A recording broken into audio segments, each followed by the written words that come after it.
শ্রোত প্রবাসীদের জন্য স্বস্তির খবর। নিরাপদ খাবার পানি নিশ্চিত করতে দেশটির সরকার জারি করেছে এক যুগান্তকারী নতুন আইন। অনিরাপদ পানি সরবরাহ করলে জরিমানা হতে পারে 10 লক্ষ রিয়াল পর্যন্ত। ওমানে বসবাসরত লক্ষ লক্ষ প্রবাসী সহ সকল নাগরিকের জন্য নিরাপদ খাবার পানি নিশ্চিত করতে এক যুগান্তকারী পদক্ষেপ নিয়েছে দেশটির সরকার। পাবলিক সার্ভিসেস রেগুলেটরি অথরিটি সম্প্রতি একটি নতুন আইন জারি করেছে, যা বোতলজাত নয় এমন পানির গুণমান নিয়ন্ত্রণে কঠোর মানদণ্ড নির্ধারণ করেছে। এই পদক্ষেপে প্রবাসী শ্রমিক ও তাদের পরিবারবর্গের স্বাস্থ্য সুরক্ষায় বিষয়টি গুরুত্ব পেয়েছে। নতুন আইন অনুযায়ী এখন থেকে সরবরাহ করা পানিতে কোনো ধরনের ক্ষতিকর জীবাণু যেমন ইকোলাই, শৈবাল বা ময়লা থাকা চলবে না।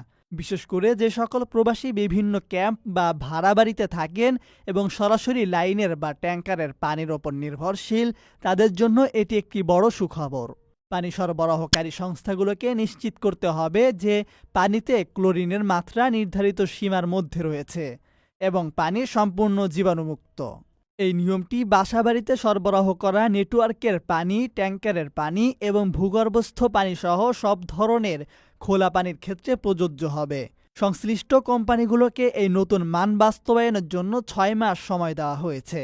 আইন অমান্যকারী সরবরাহকারী প্রতিষ্ঠানগুলোর বিরুদ্ধে কঠোর ব্যবস্থা গ্রহণ করা হবে, যার মধ্যে রয়েছে 10 লক্ষ ওমানি রিয়াল পর্যন্ত জরিমানা। এই পদক্ষেপ ওমানে থাকা প্রবাসীদের জন্য একটি নিরাপদ ও স্বাস্থ্যকর